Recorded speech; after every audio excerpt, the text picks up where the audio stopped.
Melodie Holliday, visual performer, shape artist. My work's multidisciplinary.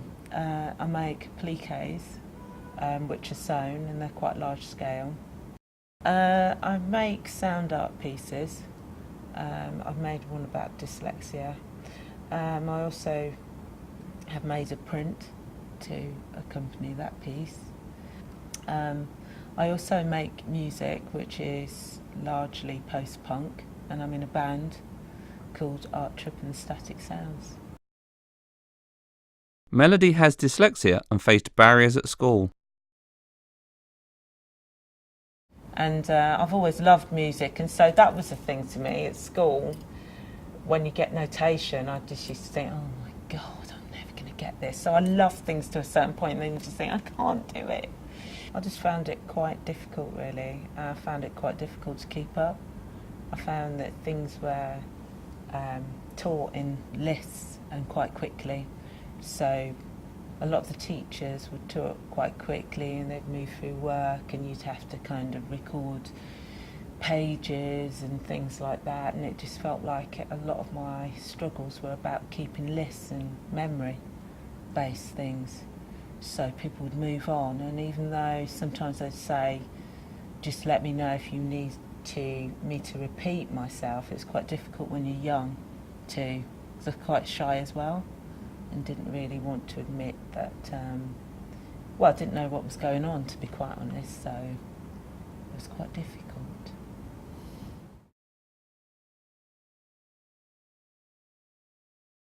With life so word-based, Melodie went more visual.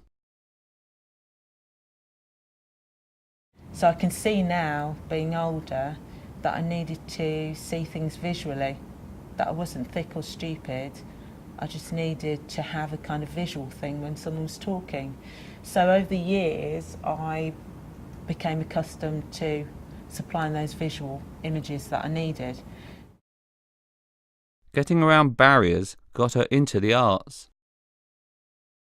I think when I was about 15, I started to just be able to relax in sort of my art classes, and it felt effortless, really, art and creative work, and I became quite good at it, and people started it just seemed to be an area that it had less places for me to struggle. But finding myself at school creatively was brilliant. And then going to college was fantastic because I got onto a course and I found that my creative skills for the first time ever were acknowledged by some of the tutors. So I got to feel a bit of creative love there because I'd always sort of found a lot of peace in making work. I produced a lot of work, and if you produce a lot of work when you're on a creative course, it's not going to do you any harm. And so I was going to say excel, but I did well on the courses. So developing a visual sense, just learning to be with who I am. And actually it's worked out because if I ask lots of questions if I don't understand something, so that helps me build up a visual sense of things and language. What started out being a real pain has turned into something where I've noticed if I do shopping lists or things like that, they're actually quite colourful, and it's a part of me that I embrace, if that makes any sense. Now, Melodie makes and teaches visual art. I don't make a living from my work, no. So I teach part-time, and I tend to make work with a view that I'll put it out there and do it. So a lot of my part-time work supports me to be able to make the creative work. Her barriers are words and being an artist.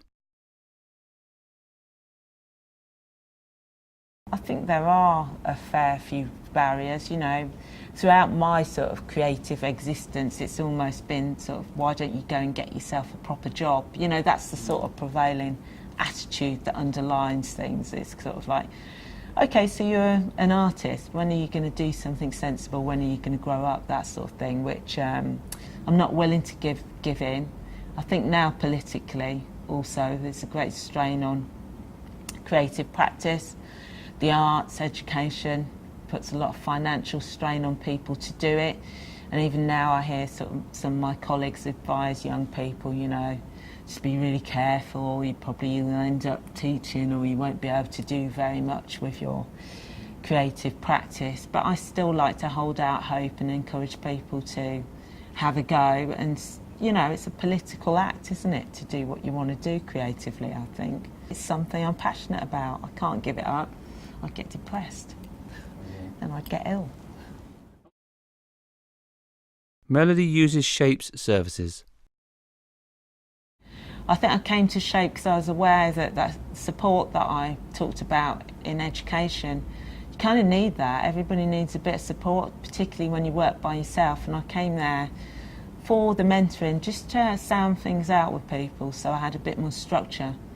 You know, it's nice to talk things through. It's nice for someone to listen. They were really supportive and they were there to listen and planning for me sometimes. There's a lot of things that I want to do creatively that I'm involved in. I've got lots and lots of ideas about things, and it's kind of shaping them all together and having a plan and not giving up, because there are those barriers. You know, sometimes it feels very cliquey in art, that you have to know the right people and you have to be a certain type of person.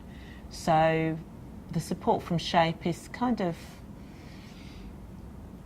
well, it's support. It's enabling you to get where you want to go in times where a lot of the stuff around you is perhaps saying is against that. What do you do about disappointment? I tend to try and dust myself off, pick myself up and just get on with it, really. I just, we were discussing before how, you know, there's lots of barriers to creative practice, and on my good days I just think there's a point to what I do and there's a reason, you know, that I do it.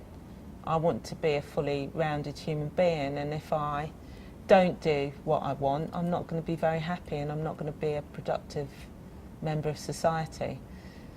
It's a bit of a political act what I do, by standing up for what I want to do and wanting to work, but wanting to work as a creative individual rather than be ordered to do something that I don't particularly want to do, that I'm stressed about, that will stress other people out as a consequence. So I handle disappointment by making sure that my life is the way that I want to.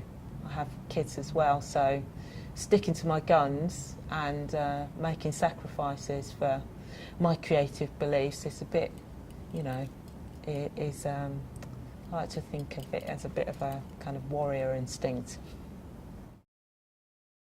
Melodie did conventional jobs, but always returns to the arts. Did you ever think you might be in office work or 9 to 5, or have you ever been in the mainstream of work in that way? Tried it.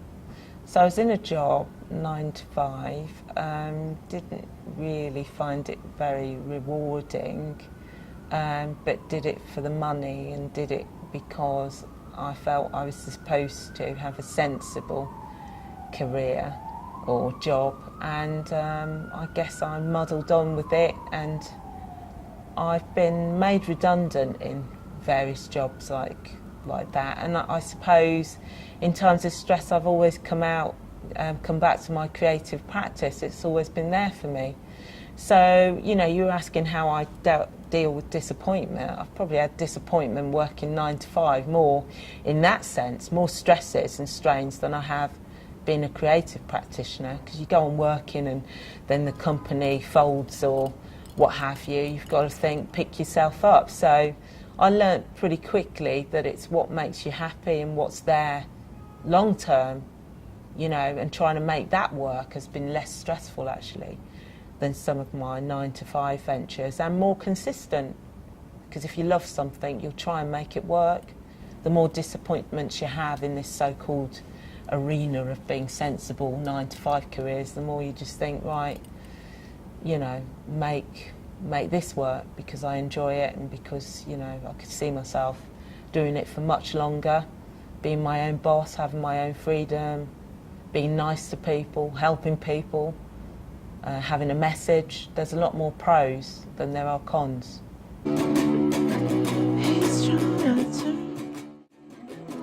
Melodie's music is against the isms. Oh yeah, some of the songs that I write are about things that I kind of get irritated with. So that's a nice outlet for my creative interests. Like what? What do you get irritated with? Sexism, racism, the isms, discrimination, that sort of thing. So I try and write some of my songs with those things in mind. Shape gives artists space to stand against the isms. He's giving me you see his eyes, it's in the way he talks. Only 19